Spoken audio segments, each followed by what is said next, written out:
दोस्तों UPSC, EPFO, APFC and EO exam की A to Z series की इस नई वीडियो में आप लोगों का बहुत बहुत स्वागत है। जहां पर आज हम कवर करने वाले हैं एक बहुत ही important topic, book list for APFC and EO examination. तो इस पर्टिकुलर वीडियो में मैं आप लोगों को हर कंपोनेंट का कौन सा स्टैंडर्ड सोर्सेस के बारे में कंप्लीट इन्फॉर्मेशन देने वाला हूं। तो वीडियो आप एंड तक पक्का देखिएगा। और दोस्तों इसके अलावा आपके मन में और भी बहुत सारे सवाल होंगे कि सर हमें करंट अफेयर की कौन सी मैगजीन फॉलो करनी चाहिए, हमें करंट अफेयर के लिए कौन सा न्यूज़पेपर फॉलो करना चाहिए, क्या हमें लेबर लॉ किसी बुक से पढ़नी चाहिए या फिर हमें वो labour law ministry of labour and employment की वेबसाइट से डाउनलोड करके ही पढ़ने चाहिए, क्या हम किसी कोर्स से तैयारी करें या फिर हमें स्टैंडर्ड सोर्सेस ही फॉलो करने चाहिए। आपके मन में जितने भी डाउट है ना वो सारे इस वीडियो में रिजॉल्व होने वाले हैं। तो वीडियो एंड तक पक्का दिखेगा। और दोस्तों मैं आप लोगों से ये भी रिक्वेस्ट करूंगा कि जो हमारी ए टू जेड सीरीज चल रही है इसकी प्लेलिस्ट का लिंक पक्का सेव कर लीजिए, क्योंकि इस सीरीज के थ्रू आप लोगों को इस एग्जाम की कंप्लीट इंफॉर्मेशन एक ही जगह पे मिलने वाली है। इसके अलावा अगर आप ये सारी इन्फॉर्मेशन रिटन फॉर्म में चाहते हैं तो आप हमारी एक कंप्रेहेंसिव गाइड बुक को डाउनलोड करना ना भूलें। इसमें सारी इन्फॉर्मेशन रिटन फॉर्म में भी है, बट एक बार अगर आप सुन लेंगे और बाद में इस गाइड बुक को फॉलो कर लेंगे तो आपके पास से जो इन्फॉर्मेशन है वो लॉन्ग टर्म तक रह जाएगी। तो ये गाइड बुक आपके लिए टोटली फ्री है और लिंक इस वीडियो के डिस्क्रिप्शन में दिया गया है। अब दोस्तों शुरुआत करते हैं हमारा आज का topic, complete book list and resources for UPSC, EPFO, APFC and EO examination. जैसा कि आप लोग जानते हैं कि भाई इस एग्जाम का सिलेबस बहुत वास्ट है। लगभग 14-15 कंपोनेंट आप लोगों को एपीएफसी एग्जाम के लिए प्रिपेयर करने होते हैं और लगभग 10-11 कंपोनेंट आप लोगों को ईओ एग्जाम के लिए प्रिपेयर करने होते हैं। और इन कंपोनेंट्स को प्रिपेयर करने के लिए आपको स्टैंडर्ड सोर्सेज चाहिए। अगर आप हवा में तीर मारते रहेंगे तो कहीं ना कहीं आप लोगों की प्रिपरेशन अधूरी रह जाएगी और इस एग्जाम को क्वालिफाई करने का जो मौका है वो आप लोग छोड़ देंगे, मिस कर देंगे। तो यहाँ पर आप लोगों ने ध्यान से समझना है कि भाई हर कंपोनेंट को आपने किस तरीके से कवर करना है और कौन सा कंपोनेंट किस बुक से बेटर कवर हो सकता है। ठीक है, लेकिन कुछ इंपॉर्टेंट पॉइंट्स मैं आप लोगों को स्टार्टिंग में बताना चाहूंगा। देखो, अगर कोई बच्चा जो इस वीडियो को देख रहा है वो यूपीएससी सिविल सर्विस एग्जाम की तैयारी कर रहा है, ठीक है, ऑलरेडी प्रिपरेशन मोड में है और 2-3 साल से यूपीएससी सिविल सर्विस एग्जाम को जो है टारगेट कर रहा है और उस एग्जाम के लिए उसने प्रिपरेशन कर ली है।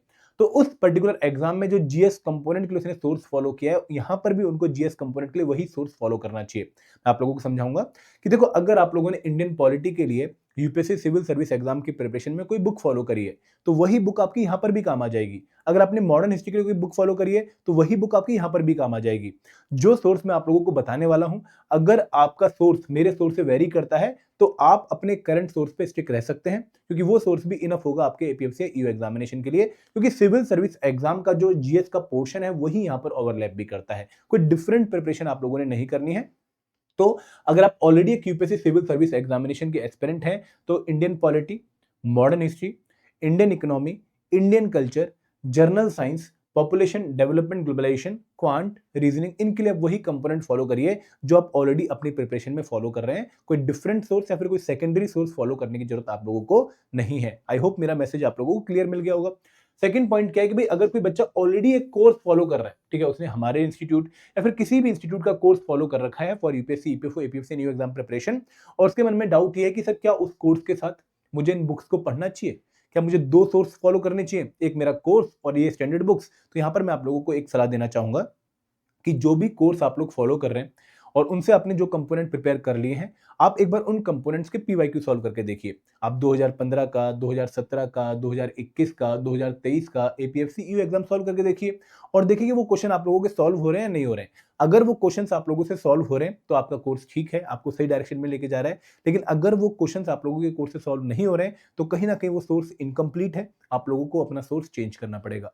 तो यहाँ पे कोर्स कैसे चेक करना है कि भाई वो इनफ है या नहीं है, या मुझे बुक्स फॉलो करनी है या नहीं करनी है, पीवाईक्यू सॉल्व करके। और एक बहुत ही इंपॉर्टेंट टेस्ट ये माना जाता है, एक तरह का लिटमस टेस्ट ये माना जाता है। और दोस्तों मैं यही सलाह दूंगा कि अगर आप लोगों ने बुक फॉलो करनी भी है तो एक बार कोर्स पे अपनी कमांड एस्टेब्लिश कर लो। अगर कोर्स आपके कंट्रोल में है, आपको लगता है कि भाई इस कोर्स से मुझे कुछ भी पूछ लो, मुझे सब कुछ आता है, फिर आप लोग उसके बाद किसी बुक पे जा सकते हैं, बट पहले एक बार कोर्स को 2-3 बार रिवाइज कर लीजिए। दोस्तों एक और इंपॉर्टेंट डिस्क्लेमर मैं आप लोगों को देना चाहूंगा। देखो, आप यूपीएससी के एक इंपॉर्टेंट आरटी एग्जाम की तैयारी कर रहे हो, ठीक है, ये एग्जाम यूपीएससी कंडक्ट कर रहा है, कोई जो है नॉर्मल अदर बॉडी कंडक्ट नहीं कर रही है। तो यूपीएससी के एग्जामिनेशन की खास बात ये होती है कि यहाँ पे knowledge is not equal to selection. यहाँ पर नॉलेज की application is equal to selection. अगर आप नॉलेज को अप्लाई कर सकते हैं तो आपकी सिलेक्शन होने के चांसेस ज्यादा हैं। और इन पर्टिकुलर एग्जाम्स के लिए कोई भी बुक या फिर कोई भी सोर्स कंप्लीट नहीं माना जाता। अगर आप कहें ना कि भाई ये लक्ष्मीकांत की बुक है, क्या इसी से 10 के 10 क्वेश्चन पॉलिटी के पूछे जाएंगे? ना बाबा ना, ऐसा नहीं होने वाला है। तो आपको कोई भी सोर्स कंप्लीट देखने को नहीं मिलेगा। These are the standard sources. Why? क्योंकि यहां से मैक्सिमम क्वेश्चन आते हैं।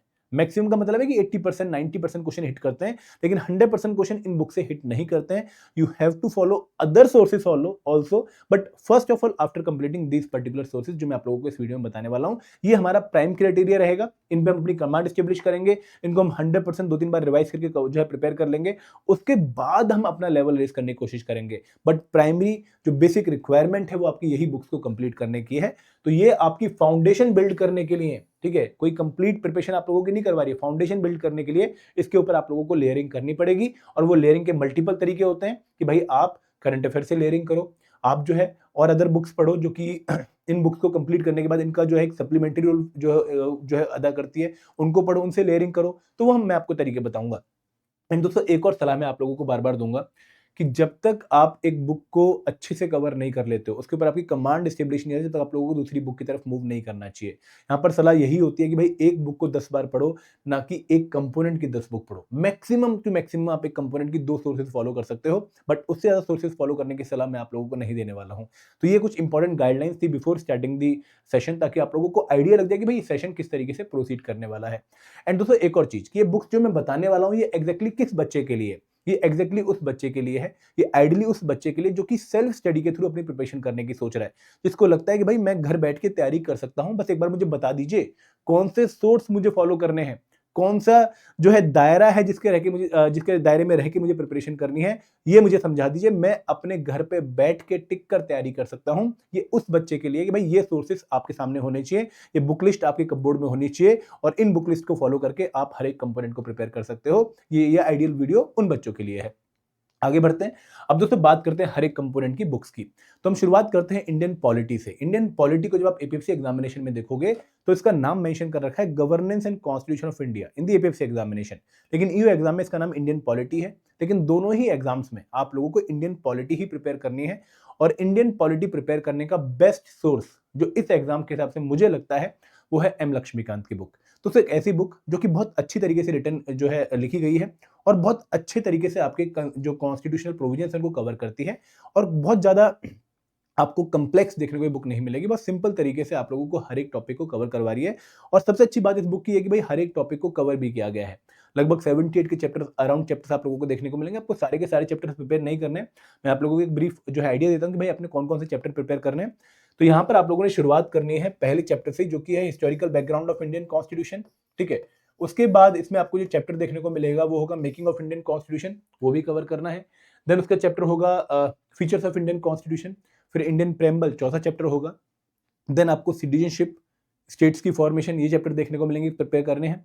देन आते हैं बहुत इंपॉर्टेंट टॉपिक इंडियन पॉलिटी के fundamental rights, fundamental duties and DPSP 7th 8th 9th chapter, वो आपको अच्छे से यहाँ से प्रिपेयर करना है। देन दोस्तों उसके बाद आपको बेसिक स्टेट डॉक्ट्राइन प्रिपेयर करनी है। Then centre state relation, centre state relation का हर एक टॉपिक बहुत इंपॉर्टेंट है, क्योंकि अगर वो क्लैरिटी आपको है तो कहीं ना कहीं आप एग्जाम में कुछ क्वेश्चन को सॉल्व करने में काफी कंफर्टेबल फील करोगे। उसके बाद आता है एक बहुत इंपॉर्टेंट टॉपिक यूनियन एग्जीक्यूटिव, और यूनियन एग्जीक्यूटिव में भी सबसे इंपॉर्टेंट है प्रेसिडेंट ऑफ इंडिया। दोस्तों बहुत ज्यादा चांसेस है कि क्वेश्चन उनके ऊपर जो है गिर सकता है एग्जाम में। Then vice president, prime minister, council of minister and attorney general of India. उसके बाद आप स्टेट एग्जीक्यूटिव प्रिपेयर करते हो, जहां पर गवर्नर आ जाते हैं, ठीक है, चीफ मिनिस्टर आ जाते हैं स्टेट के। देन वहां पर स्टेट की काउंसिल ऑफ मिनिस्टर आ जाती है, और एडवोकेट जनरल ऑफ स्टेट आ जाते हैं। इनको प्रिपेयर करने का जब आप आगे बढ़ोगे इस बुक में, तो एक बहुत इंपॉर्टेंट टॉपिक आएगा जो कि मैं सेकंड मोस्ट इंपॉर्टेंट टॉपिक बोलता हूं in the Indian polity component after fundamental rights, जो है इंडियन पार्लियामेंट। आपने बहुत अच्छे से तरीके से इस टॉपिक को 2-3 बार पढ़ के कवर करना है। उसके बाद आप लोगों को प्रिपेयर करना है स्टेट लेजिस्लेचर। तो ये हमारा यूनियन लेजिस्लेचर और स्टेट लेजिस्लेचर वाला पोर्शन कंप्लीट हो जाएगा। देन आपकी जुडिशरी आ जाती है, जहां पर supreme court, high court and subordinate court आप लोगों ने प्रिपेयर करनी है। देन पंचायती राज इंस्टीट्यूशन प्रिपेयर करना है एंड म्युनिसिपैलिटीज प्रिपेयर करना है।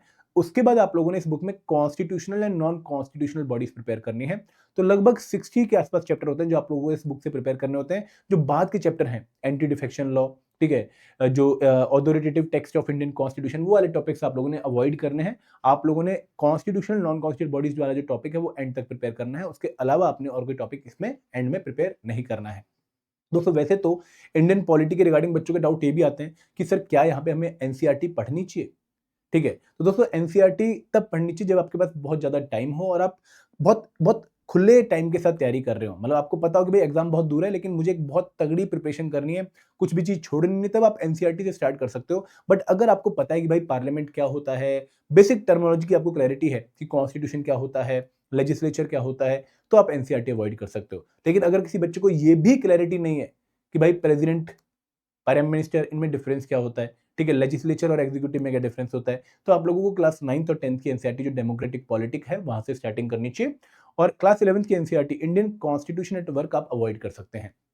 कुछ बच्चों का डाउट ये होता है कि सर यहाँ पे हमें क्या सुभाष कश्यप फॉलो करनी चाहिए, क्या डीडी बसु फॉलो करनी चाहिए? नहीं, अगर आप एम लक्ष्मीकांत फॉलो कर रहे हो तो वो इनफ रहेगी आपके एग्जाम के लिए। दोस्तों एक और डिस्क्लेमर मैं आप लोगों को यहाँ पे देना चाहूंगा कि भाई ये जो कंपोनेंट है पॉलिटी, इस कंपोनेंट में आप लोगों को कुछ डायनेमिक क्वेश्चन भी देखने को मिलेंगे। डायनेमिक क्वेश्चन से मेरा मतलब क्या है कि भाई यहाँ पर जो न्यूज करंट अफेयर में चल रही होगी उससे रिलेटेड स्टैटिक पोर्शन से क्वेश्चन पूछा जा सकता है।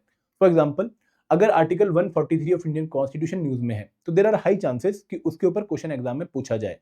बट यहाँ पे एक और सिचुएशन आप लोगों ने समझनी है कि जो आर्टिकल 143 के ऊपर क्वेश्चन आएगा वो प्योरली स्टैटिक इंफॉर्मेशन के ऊपर बेस्ड नहीं होगा, उसमें कहीं ना कहीं जो करंट अफेयर में बातें चल रही हैं उससे रिलेटेड स्टेटमेंट भी हो सकती है। तो पॉलिटी कंपोनेंट प्रिपेयर करते टाइम हमने एम लक्ष्मीकांत तो फॉलो करनी करनी है, लेकिन जो टॉपिक न्यूज में चल रहा है, फॉर एग्जाम्पल आर्टिकल 143, उसमें अगर कोई रीसेंट पॉइंट आप लोगों को देखने को मिलता है जो कि बुक में नहीं लिखा हुआ है, वो आपने अपनी बुक में ऐड करके पढ़ना है, क्योंकि क्वेश्चन जो है वो कंबाइंड आता है। मतलब जब डायनेमिक क्वेश्चन आएगा ना तो वहां पर अगर मान लो आपसे 3 स्टेटमेंट वाला क्वेश्चन पूछा गया है तो 3 स्टेटमेंट में 2 स्टेटमेंट जो होंगी वो स्टैटिक होंगी और एक स्टेटमेंट आप लोगों की करंट अफेयर बेस्ड होगी। तो इस स्टेटमेंट को सॉल्व करने के लिए आपको न्यूज़पेपर की नॉलेज होनी चाहिए, करंट अफेयर की नॉलेज होनी चाहिए, और वो कब होगी? जब आपने उस टॉपिक को अपनी बुक में ऐड कर लिया है, उस पॉइंट को अपनी बुक में ऐड कर लिया है। तो ये पॉइंट ध्यान रखिएगा कि भाई आप लोगों ने पॉलिटी केस में, इकोनॉमी भी एक ऐसा कंपोनेंट है लेकिन पॉलिटी केस में आप लोगों ने समझना है कि भाई करंट अफेयर से लिंक्ड जो है चीजें पढ़नी है। और अगर कोई भी ऐसी डेवलपमेंट, कोई भी ऐसा पॉइंट जो हमें लक्ष्मीकांत में देखने को नहीं मिला उस टॉपिक का लेकिन करंट अफेयर में है, वो हमें यहाँ पे ऐड कर लेना है, ठीक है? तब जाके हमारा एक कंप्लीट क्लोजर पॉलिटी का बनेगा। क्लैरिटी है? आगे बढ़ते हैं। अब दोस्तों बात करते हैं एक और इंपॉर्टेंट कंपोनेंट की, इंडियन फ्रीडम स्ट्रगल। ठीक है, इस पर्टिकुलर टॉपिक को अगर मैं डिकोड करूं तो ये मॉडर्न हिस्ट्री है। ठीक है, modern history, Indian freedom struggle. और मॉडर्न हिस्ट्री के बहुत सारे सोर्स हैं हमारे जो है लिटरेचर के, कि हम जिनको फॉलो कर सकते हैं अपने एग्जाम की प्रिपरेशन में। जैसे एक बुक है बहुत अच्छी, शेखर बंदोपाध्याय की प्लासी टू पार्टीशन, मुझे पर्सनली बहुत पसंद है वो बुक।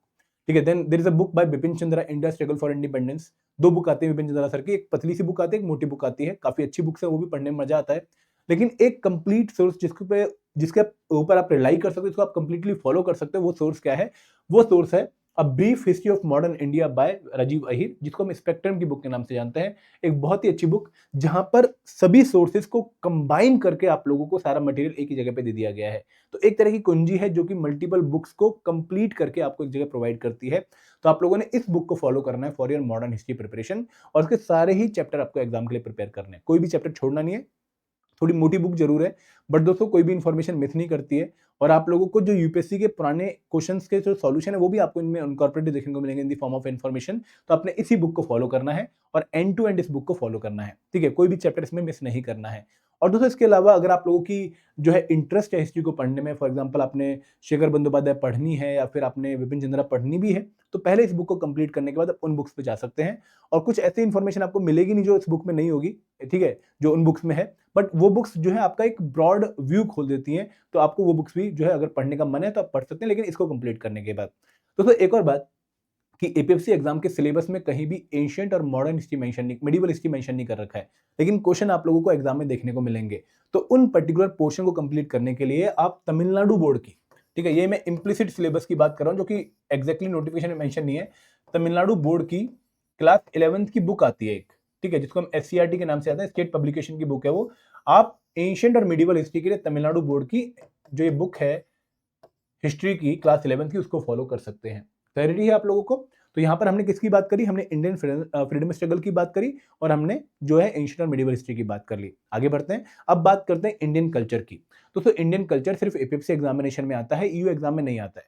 लेकिन अगर आपने इस पर्टिकुलर टॉपिक को प्रिपेयर करना है तो एक बहुत ही अच्छी बुक है, एक बहुत ही अच्छी राइटर के साथ जो कि खुद आईएएस ऑफिसर थे, ये है हमारे नितिन सिंघानिया सर। इनकी बुक है इंडियन आर्ट एंड कल्चर की, जिसको आप फॉलो कर सकते हैं for preparing the component of Indian culture. But एक बात ध्यान रखिएगा कि इस बुक में भी आपको बहुत सारे चैप्टर देखने को मिलेंगे, लगभग 40-50 चैप्टर आप लोगों को देखने को मिलेंगे। सारे के सारे चैप्टर्स प्रिपेयर नहीं करने।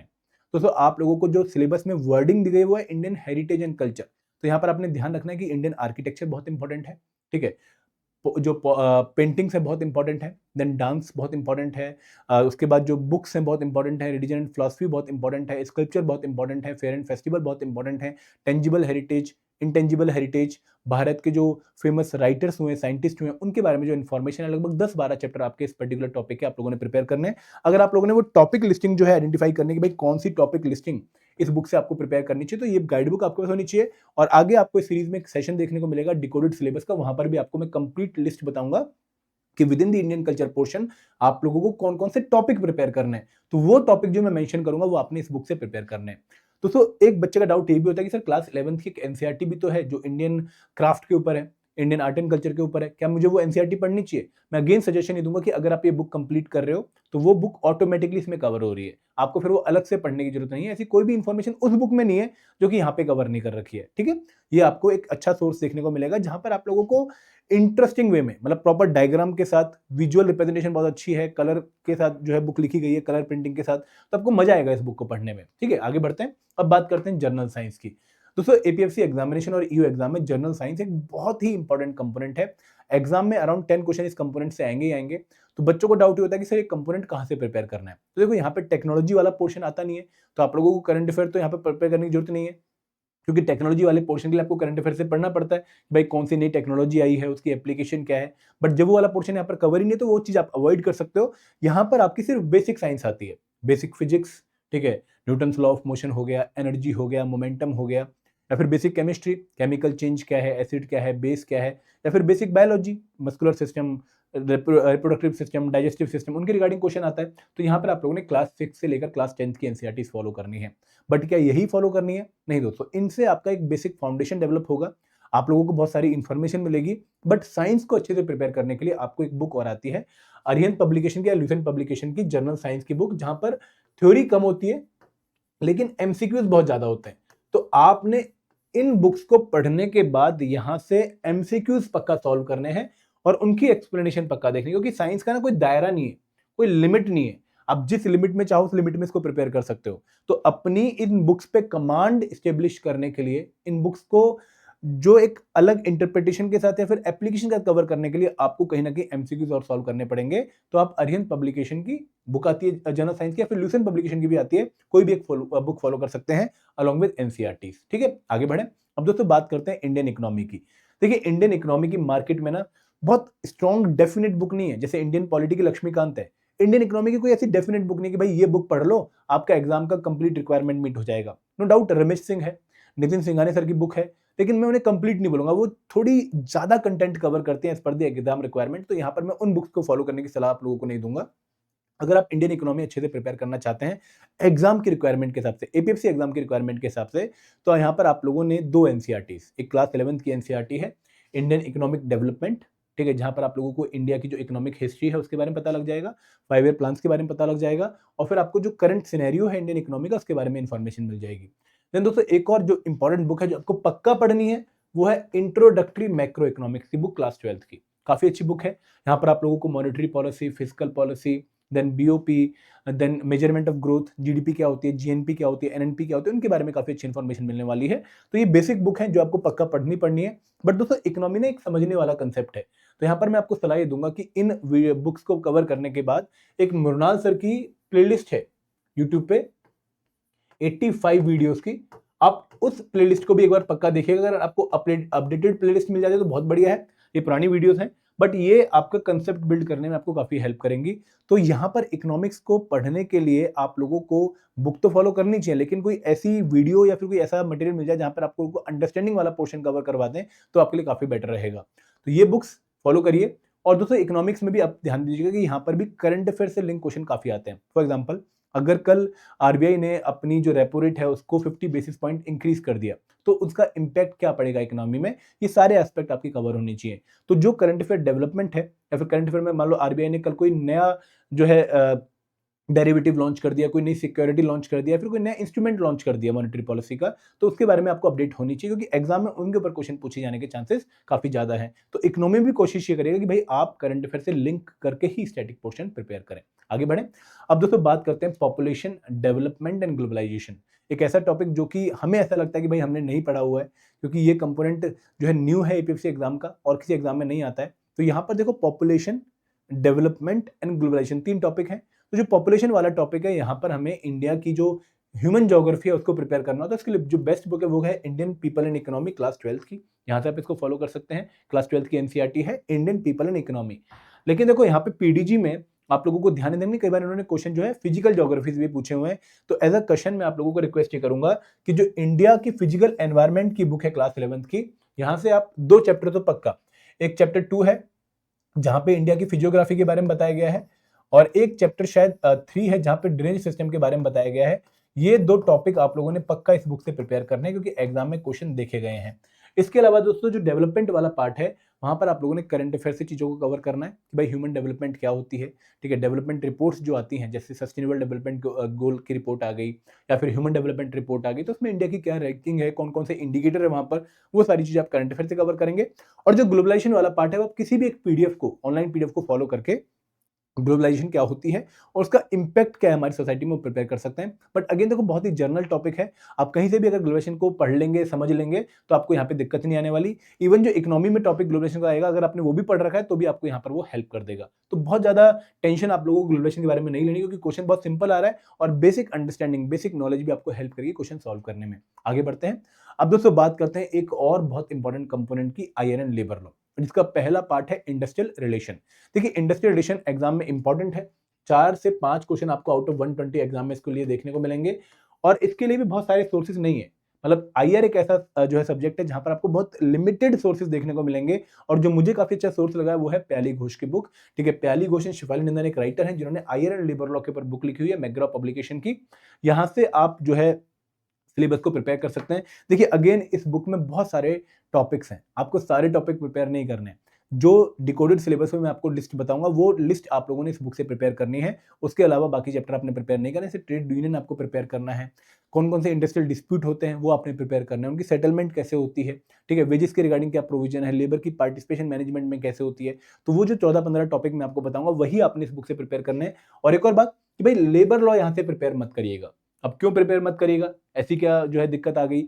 वो दिक्कत ये है कि भाई इस बुक में लेबर लॉ अपडेटेड नहीं है। आपको आईआर वाली थ्योरी तो मिल जाएगी और वो अपडेटेड होती है क्योंकि उसमें कोई चेंज नहीं आता है, लेकिन लेबर लॉस क्यों है अपडेट होते रहते हैं। तो यहाँ पर आपने लेबर लॉस वाला पोर्शन कवर नहीं करना है, यहाँ पे आपने सिर्फ आईआर वाला पोर्शन कवर करना है। प्याली घोष एंड शिफाली नंदन की बुक आती है। देखिए अगर आपको कोई और सोर्स मिलता है, देखो बच्चों को जो है आजकल डिफरेंट कोचिंग इंस्टीट्यूट की बुक्स भी मिल जाएंगी, आप उनको भी फॉलो कर सकते हो, बट ध्यान दीजिएगा कि क्या वो पीवाईक्यू सॉल्व करने में आपकी हेल्प कर रही है। अगेन जो हमारा लिटमस टेस्ट है वो पीवाईक्यू सॉल्व होगा, अगर वो हो रहे हैं तो बहुत बढ़िया। आगे बढ़ते हैं, अब बात करते हैं लेबर लॉस की। अगेन एक बहुत इंपॉर्टेंट एरिया, और यहाँ पर मैं 2 लॉस की बात करने वाला हूँ, लेबर लॉस की और सोशल सिक्योरिटी लॉस की।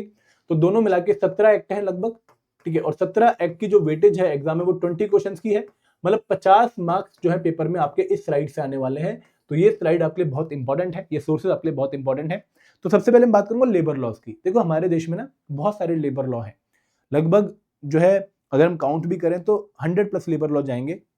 आप लोगों को सारे लेबर लॉ एग्जाम के लिए प्रिपेयर नहीं करने, आप लोगों ने आइडियली जो है 12 लेबर लॉ एग्जाम के लिए प्रिपेयर करने। भाई 12 लेबर लॉ ही क्यों प्रिपेयर करने, क्योंकि दोस्तों अगर हम पिछले जो आरटी एग्जाम्स हैं उनको एनालाइज करें, ईपीएफओ एपीएफसी का, ईओयू का या फिर एलईओ का या फिर एएलसी का, जहां पर भी आईआर एक कंपोनेंट है या लेबर लॉ एक कंपोनेंट है, वहां पे आपको इन्हीं लॉ से क्वेश्चन देखने को मिलते हैं।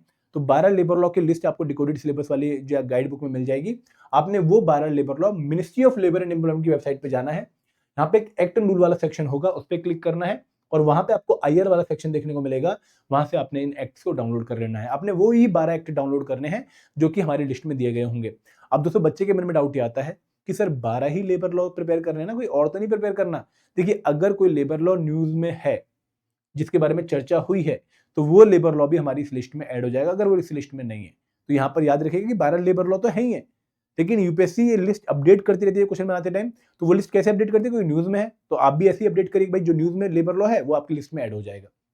Similarly we have to prepare 5 social security act. ठीक है, एग्जाम में 5 सोशल सिक्योरिटी एक्ट आते हैं, जैसे पेमेंट ऑफ ग्रेच्युटी एक्ट हो गया, मैटरनिटी बेनिफिट एक्ट हो गया, employ state insurance corporation act हो गया। तो ये 5 एक्ट भी आपको ministry of labour and employment की वेबसाइट पे एक्ट एंड रूल वाले सेक्शन पे जब आप क्लिक करेंगे तो आईआर के 2 स्लॉट नीचे आपको सोशल सिक्योरिटी लिखा देखने को मिलेगा, आप वहां से इनको डाउनलोड कर सकते हैं। तो ये लेबर लॉ के लिए बेस्ट सोर्स है। नो डाउट आपको अब कोई कोर्स या बुक मिल जाएगी जहां पर ये चीजें कवर कर रहे होंगे, बट मैं सलाह ये देता हूं कि एक बार के लिए लेबर लॉ अपने एंड पे खुद पढ़िए बेयर एक्ट से, ताकि आप कोई इंपॉर्टेंट पॉइंट मिस ना कर जाएं। कई बार क्या होता है कि जब कोचिंग इंस्टीट्यूट इन पर्टिकुलर लेबर लॉस को कवर करता है तो वो अपनी इंटरप्रिटेशन के हिसाब से कवर करता है, उसके हिसाब से कोई पॉइंट लेस इंपॉर्टेंट हो सकता है जो उसको आता हो टीचर को, लेकिन आपके लिए शायद वो हाई इंपॉर्टेंट वाला पॉइंट हो सकता है, आपको शायद ना आता हो। तो आप एक बार खुद एक बार लेबर लॉस पक्का चेक कर लीजिएगा इन पर्टिकुलर जो है सोर्सेज से। आगे बढ़ते हैं, अब बात करते हैं एक और इंपॉर्टेंट कंपोनेंट की, अकाउंटेंसी। तो सर काफी बड़ा पेन पॉइंट है अकाउंटेंसी, और बच्चों का सबसे बड़ा सवाल ये होता है कि सर मैं तो नॉन कॉमर्स बैकग्राउंड का हूं, तो ऐसा कौन सा सोर्स है जो मुझे अकाउंटेंसी काफी अच्छे से कवर करवा सकता है अगर मुझे बिल्कुल भी नॉलेज नहीं है पास्ट में इस कंपोनेंट की। तो फिर यहाँ पर मैं सलाह यही दूंगा कि देखो बेस्ट सोर्स हम कहते हैं कि भाई क्लास 11th एंड 12th की एनसीईआरटीज हैं, वहां से अगर आपने चीजें समझ ली हैं तो आपको एग्जाम में काफी क्वेश्चन सॉल्व करने में हेल्प मिलेगी। बट जनरली बच्चों को एनसीईआरटीज भी कम्प्लेक्स लगती हैं, तो यहाँ पर अच्छी बुक जो मानी जाती है वो है डीके गोयल सर की। डीके गोयल की जो अकाउंटेंसी की बुक है क्लास 11th एंड 12th की, इसको आप फॉलो कर सकते हैं for APFC exam accountancy component preparation. और ये आपने काफी अच्छे से प्रिपेयर करनी है क्योंकि एग्जाम में 12 से 15 क्वेश्चन आपको इस कंपोनेंट के देखने को मिलेंगे। और दोस्तों अकाउंटेंसी में ध्यान रखिएगा कि सिर्फ पढ़ने से काम नहीं चलने वाला, आप लोगों को एक अंडरस्टैंडिंग डेवलप करनी पड़ेगी। इसके अलावा आप लोगों को अकाउंटेंसी की एक और बुक देखने को मिलती है टीएस ग्रेवाल की, अच्छी बुक है लेकिन हल्की सी हायर लेवल है, उसके लिए कहीं ना कहीं थोड़ी बेसिक अंडरस्टैंडिंग अकाउंटेंसी की होनी चाहिए। बट अगर किसी बच्चे को वो भी समझ आती है तो टीएस ग्रेवाल भी फॉलो कर सकता है। अगर किसी बच्चे को एनसीईआरटी ही पढ़नी है वो एनसीईआरटी भी पढ़ सकता है। अगर किसी बच्चे को एनआईओएस के नोट्स पढ़ने अगेन वो भी फॉलो कर सकता है। तो मैं आपको मल्टीपल सोर्सेज में से एक अच्छा सोर्स बता रहा हूं, ये सोर्स अच्छा है ही है, बाकी सोर्स भी बुरे नहीं है, मैं ये कह रहा हूं। बट अगर आपने फॉलो करना है तो आप एक सोर्स इसको जो है फॉलो करके एग्जाम की तैयारी अकाउंटेंसी कंपोनेंट की प्रिपेयर कर सकते हैं। आगे बढ़ते हैं, ऑडिटिंग एंड इंश्योरेंस थोड़े कम इंपॉर्टेंट है लेकिन प्रिपेयर करनी चाहिए अगर आप सारे जो है हथियार लेकर एग्जाम में जो है कूच करना चाहते हैं। तो यहाँ पे ऑडिटिंग के लिए एक बहुत इंपॉर्टेंट बुक है टीएन शर्मा की, काफी अच्छी स्टैंडर्ड बुक मानी जाती है। और टीएन शर्मा की बुक से आपने 7 टॉपिक प्रिपेयर करने हैं, क्योंकि अगेन बहुत मोटी बुक है, बहुत सारे टॉपिक हैं, आपने सिर्फ 7 टॉपिक प्रिपेयर करने हैं जो अगेन मेरी डिकोडेड सिलेबस की बुक लिस्ट में आपको मिल जाएगा, डिकोडेड सिलेबस की वीडियो में आपको मिल जाएगा। वहां वाले जो टॉपिक है 7, जैसे डिफरेंट टाइप ऑफ ऑडिट कौन से होते हैं वो आपने यहाँ से प्रिपेयर कर लेने हैं। जो इंश्योरेंस कंपोनेंट है जिससे एग्जाम में आपको हार्डली एक क्वेश्चन देखने को मिलेगा, इसके लिए आप ईडीआई की वेबसाइट पे जाएंगे, IRDI की वेबसाइट पे, यहाँ पर आपको एक ई बुक देखने को मिलेगी किसकी, इंश्योरेंस की। आप उस ई बुक को फॉलो करके इंश्योरेंस वाला कंपोनेंट कवर कर सकते हैं। बहुत ज्यादा टाइम इस पर डिवोट करने की जो है जरूरत नहीं है क्योंकि एग्जाम में उतनी वेटेज इस पर्टिकुलर कंपोनेंट की नहीं है। आगे बढ़े, क्वांट की बात करें, अगेन एक बहुत इंपॉर्टेंट कंपोनेंट, एग्जाम में 14 से 15 क्वेश्चन इस कंपोनेंट से आते हैं। और one of the best book for quant is R S. Agarwal, doctor R S. Agarwal की क्वांटिटेटिव एप्टीट्यूड की बुक। आप इस पे रिलाई कर सकते हैं, इस पे प्रैक्टिस कर सकते हैं। और सबसे अच्छी बात इस बुक की कि भाई आपको हर एग्जाम लेवल के हिसाब से इसमें क्वेश्चन मिल जाएंगे। तो यहाँ पर आप लोगों ने इजी और मीडियम लेवल के क्वेश्चन पे प्रैक्टिस करना है और टाइम जो है अपना जो स्पीड है उस पर जो है काम करना है, ताकि आप लोग एग्जाम में एक्यूरेसी तो मेंटेन करें ही करें लेकिन उसके बाद एक स्पीड भी मेंटेन करें ताकि आप 15 क्वेश्चन 15 मिनट में सॉल्व कर पाए। अगर मैं बात करूं लॉजिकल रीजनिंग की, जो कि थोड़ी कम इंपॉर्टेंट है यहाँ पर, उसके लिए भी एस चांद पब्लिकेशन की डॉक्टर आर.एस. अग्रवाल की बुक आती है, आप इसको फॉलो कर सकते हैं। तो फिर इसके अलावा देयर आर मल्टीपल कोर्सेज, जैसे यादव सर का कोर्स है और भी बहुत सारे इंस्टीट्यूट हैं जो क्वांट रीजनिंग की काफी अच्छी प्रिपरेशन देते हैं फॉर बैंकिंग एग्जामिनेशन या फिर सीजीएल एग्जामिनेशन या फिर यूपीएससी सीटेट एग्जामिनेशन। आप वो सोर्सेज भी फॉलो कर सकते हैं, कोई उनमें बुराई नहीं है। बट ये देख लीजिए कि भाई उन सोर्सेज को फॉलो करके कि आप यहाँ के पीवाईक्यूज 15 मिनट में 15 क्वेश्चन सॉल्व कर पा रहे हैं। अगर कर पा रहे हैं तो वेल, फिर वही सोर्सेज इनफ है, फिर आप ये बुक फॉलो मत करिए। लेकिन अगर आप वहां से भी नहीं पढ़ रहे हैं, आप फ्रेशर हैं, आपने कहीं से पढ़ा ही नहीं है क्वांट, कहीं से पढ़ा ही नहीं है रीजनिंग, तो आप इन बुक से प्रिपेयर कर सकते हैं। अदरवाइज अगर आपने कोई कोर्स ऑलरेडी क्यूआर का ले रखा है तो वो कोर्स इनफ रहेगा आपके लिए, बशर्ते आपके पीवाईक्यू सॉल्व हो रहे हैं। आगे बढ़ते हैं, इंग्लिश। दोस्तों one of the most important component in the examination, 20 question आपको इस कंपोनेंट से देखने को मिलेंगे और इसके लिए बेस्ट बुक है एसपी बख्शी की बुक, जहां से आप इस कंपोनेंट को अच्छे से प्रिपेयर कर सकते हैं। ठीक है, वोकैबुलरी वाले पोर्शन पर हमें ध्यान देना है। अगेन बहुत सारी और भी बुक्स हैं, एक नीतू मैम की बुक है, क्या वो फॉलो करनी है, कर सकते हो। ठीक है, मैं अगेन ये कह रहा हूं कि मैं आपको एक स्टैंडर्ड सोर्स बता रहा हूं, ऐसा नहीं है कि बाकी सोर्स बेकार हो गए, वो भी सोर्स अच्छे हैं, आपको कोई एक ही फॉलो करना है। बार बार मैं ये कहता हूं कि भाई एक ही बुक फॉलो करो एक कंपोनेंट की, तो इसलिए मैं आपको ये बुक सजेस्ट कर रहा हूं। आगे बढ़ते हैं, अब बात करते हैं कंप्यूटर अवेयरनेस की। तो कंप्यूटर अवेयरनेस में आप लोगों ने अरिहंत पब्लिकेशन की एक बुक आती है कंप्यूटर अवेयरनेस की, इसकी थ्योरी और इसी के एमसीक्यूज आप लोगों ने प्रैक्टिस करने हैं। अगेन देखो एनसीईआरटीज़ पढ़ने की जरूरत नहीं है, बहुत हैवी हो जाती है एनसीईआरटीज़, और एनसीईआरटी में बहुत एडवांस भी दे रखा है अभी। अगर आप कंप्यूटर साइंस की क्लास 11th या 12th की एनसीईआरटीज़ देखोगे, एडवांस है, उतनी जरूरत नहीं है। आप इस बुक को फॉलो कर सकते हो for your exam preparation. And last but not the least is the current affair. काफी बच्चों का पेन पॉइंट है करंट अफेयर। और दोस्तों यहाँ पर मैं अगेन पहले ही बताना चाहूंगा कि अगर आप यूपीएससी सिविल सर्विस एग्जाम की तैयारी कर रहे हो, तो जो करंट अफेयर आप प्रिपेयर कर रहे हो वही करंट अफेयर यहाँ पर भी 90% के जो है अराउंड इनफ है। मतलब 90% करंट अफेयर कॉमन है यूपीएससी सीएससी प्रिपरेशन से। अगर आप सीजीएल एग्जाम की प्रिपरेशन कर रहे हो, अगेन 80% करंट अफेयर कॉमन है दोनों प्रिपरेशन में। यहाँ पर कुछ डायमेंशन ऐसे हैं जो कि ज्यादा इंपॉर्टेंट है, जैसे गवर्नमेंट स्कीम्स के ऊपर क्वेश्चन आएगा ही आएगा, रिपोर्ट एंड इंडिसेस हो गया, then there is a summit and conferences dimension, then there is the dimension of awards, sports. ये 5 डायमेंशन बहुत इंपॉर्टेंट है।